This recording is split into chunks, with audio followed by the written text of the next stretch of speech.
Hello, I'm Nathalie Gage with Phoenix TV. Welcome to another episode of City Update. You know, National Geographic has rated Phoenix one of the 5 best cities in the nation for hiking. That's because we have so many beautiful parks and hiking trails here right in the city for hikers to enjoy, whether they're novices or advanced hikers. And today we're here with City Park Ranger Hoya Zolinski and Alex Roberts, who is a Subaru Leave No Trace traveling trainer, and we're here to talk about the Leave No Trace program and how that impacts parks here in the city of Phoenix and around the country. Welcome. Hi, how are you? I'm good. How are you? Good. Okay, Hoya, could you explain in your own words, what is the Leave No Trace program? Leave No Trace is a program that fosters understanding of minimizing impacts as people are recreating in their parks and preserves.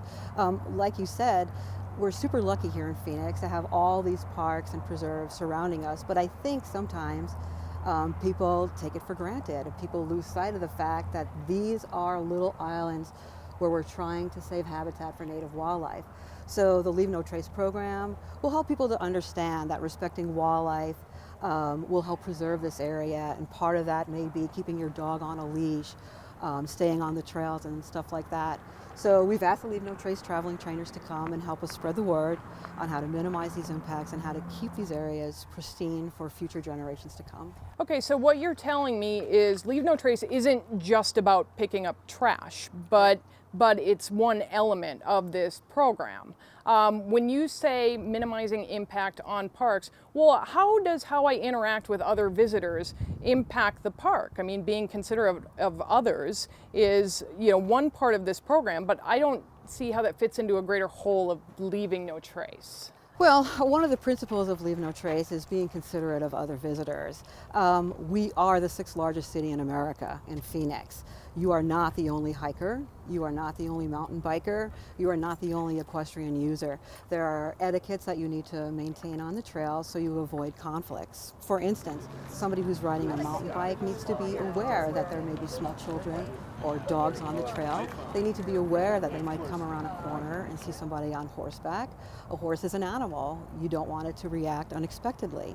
So part of being considerate of other visitors is understanding that you need to take care while you're out there, respect the other person's experience as they're recreating in the park. They're coming here to have a good time. So if you're on a mountain bike, slow down, yield to everything. A mountain biker yields to everything. Just to be aware of other people and the experience that they want to have. Do not ruin it for them. So, Alex, you know, we're here in Phoenix and we're talking about the lovely parks here in Phoenix, but evaluating your impact as a park goer on parks isn't just a local issue, it's a national issue. This is something that everybody around the country should be thinking of in terms of, you know, preserving their parks and making that experience enjoyable for everyone. Tell me what you do as a traveling trainer to encourage that kind of behavior and awareness. So as a traveling trainer, we work for the Leave No Trace Center for Outdoor Ethics, and Subaru is our title sponsor. And so we're a mobile education program.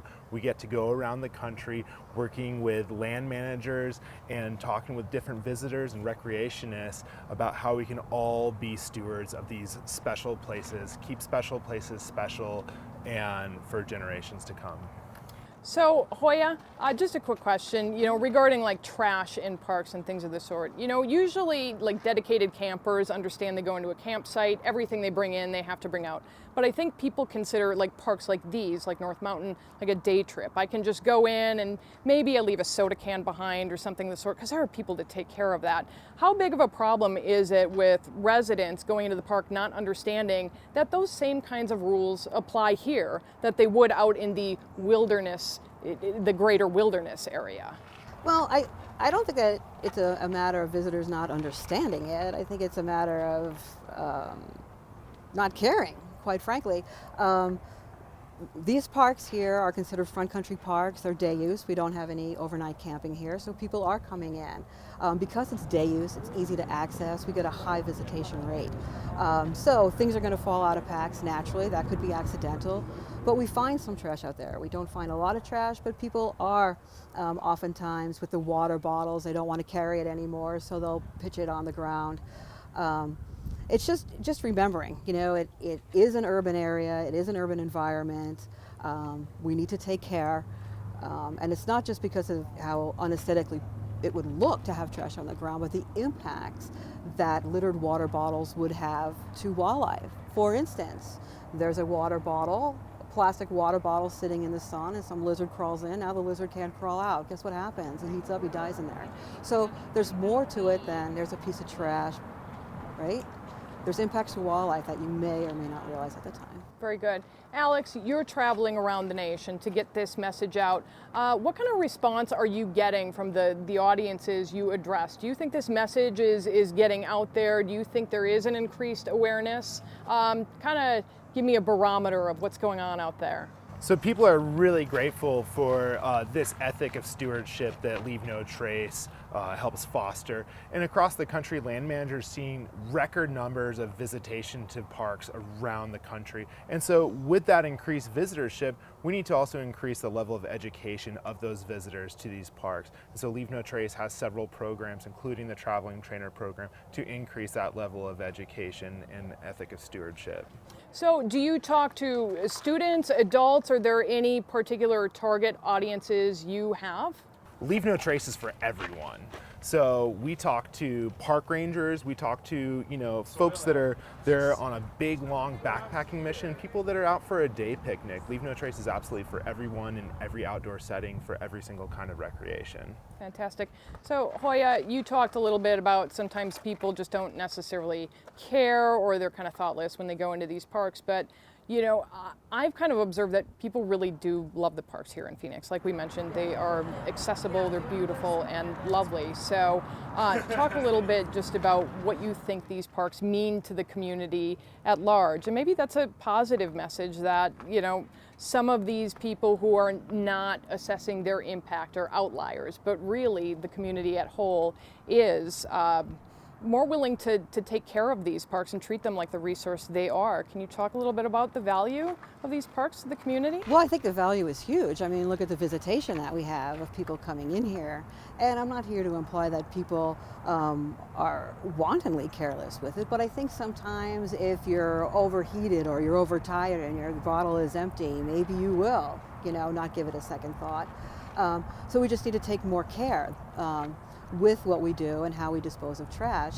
But like we mentioned before, you know, the implications of minimizing your impacts are beyond leaving trash out there. It's staying on the trail so you don't make spider trails, so you don't compact the soil, so you don't have that unsightly nature. There's a lot of things to it. People do love these parks. I think people are really used to it. They come here often. They just need to remember it's habitat for native wildlife, and that's what we're trying to do here. And we're trying to keep it for their children and their children's children. So helping to minimize their impacts now is going to help for their kids in the future. And I'm sure they want their kids to be out here. Very good. Alex, just one more question. Is there someplace we could go online to get some more information about Leave No Trace or get some helpful tips as to how we can minimize our impacts in the parks, not just here, but around the nation, wherever we might happen to travel? Yes, absolutely. So Leave No Trace, lnt.org